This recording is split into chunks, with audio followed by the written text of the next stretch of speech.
नमस्कार, मी Amol Desai. Fusion media company या माझ्या युट्यूब चॅनलच्या माध्यमातून वेगवेगळ्या विषयांवरचे व्हिडिओ तुमच्यापर्यंत पोहोचवत असतो. आज मी आलोय कागल तालुक्यातील गोरंबे या गावात. हे गाव प्रसिद्ध आहे. इथला जंगली महाराज आश्रम जे आहे अर्थात आत्मा मालिक ध्यानपीठ इथे मी आलेलो आहे आणि इथला फेमस वास्तू जी आहे ती म्हणजे इथलं पिरॅमिड. ज्यांना योगधारणा करायची आहे किंवा ध्यानधारणा म्हणा, मेडिटेशन करा तर अत्यंत महत्वाचं ठिकाण आहे त्या लोकांसाठी. पटकन या ठिकाणी मन एकाग्र होतं असं सर्वांचं मत आहे. तर आज आपण या आश्रमाला भेट देणार आहे. चला तर मग.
आत्मा मालिक.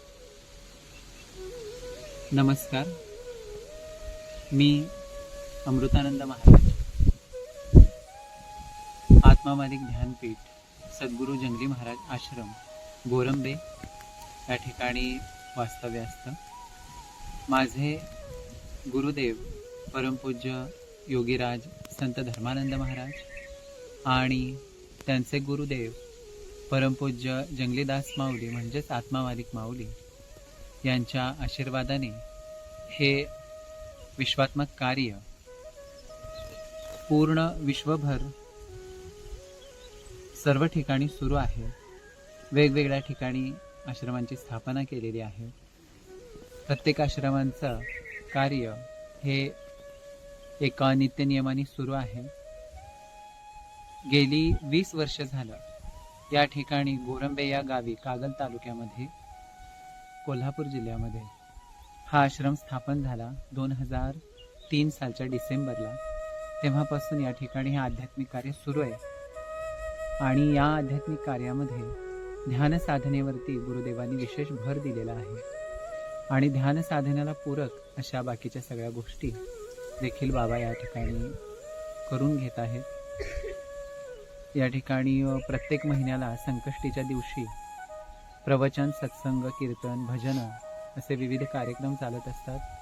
रोजच्या रोज भाविक दर्शनासाठी व ध्यान करण्यासाठी आश्रमामध्ये येत असतात.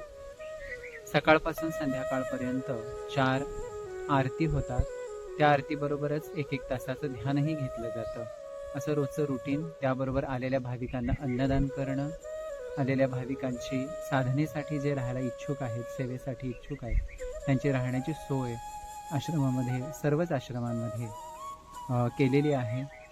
त्याबरोबरच प्रत्येक महिन्याच्या शेवटच्या रविवारी या ठिकाणी गोरंबे आश्रमामध्ये सकाळी 11 ते सायंकाळी 5 या वेळेमध्ये मौन व ध्यान याचं 1 दिवसीय शिबिर घेतलं जातं, ज्यामध्ये निव्वळ ध्यान व मौन एवढाच अभ्यासक्रम घेतला जातो. एरवी आश्रमाचं रुटीन हे रेग्युलर सुरूच असतं. बाहेरगावीही आश्रमातर्फे सत्संगाचे, प्रवचनाचे कार्यक्रम घेतले जातात, ज्यामध्ये अध्यात्माचं मार्गदर्शन, त्याचबरोबर ध्यानाचं मार्गदर्शन इतर भाविकांनाही दिलं जातं. इथे कुठल्याही संप्रदायाची, जाती धर्माची अट नाही. फक्त ध्यान साधनेवरती जास्त भर दिलेला आहे. काहीही करून आपल्याच आतमध्ये, हृदयामध्ये राहणारा जो आत्मा आहे, त्या आत्म्यापर्यंत कसं पोहोचायचं ह्याचं ज्ञान या ठिकाणी दिलं जातं. पिरॅमिड हा ध्यानासाठी खूप पूरक आहे असं जाणवल्यानंतर परमपूज्य धर्मानंद बाबांनी हा संकल्प केला की या ठिकाणी पिरॅमिडचं बांधकाम करायचं. आणि 21x21 हा पिरॅमिड त्यांनी संपूर्ण स्वतःच्या मेहनतीने हा तयार केलेला आहे. यामध्ये कुठल्याही इंजिनियरचा काही सहभाग नाहीये. ते सांगतील त्याप्रमाणे बाकी सर्वांनी, साधकांनी काम केलेलं आहे.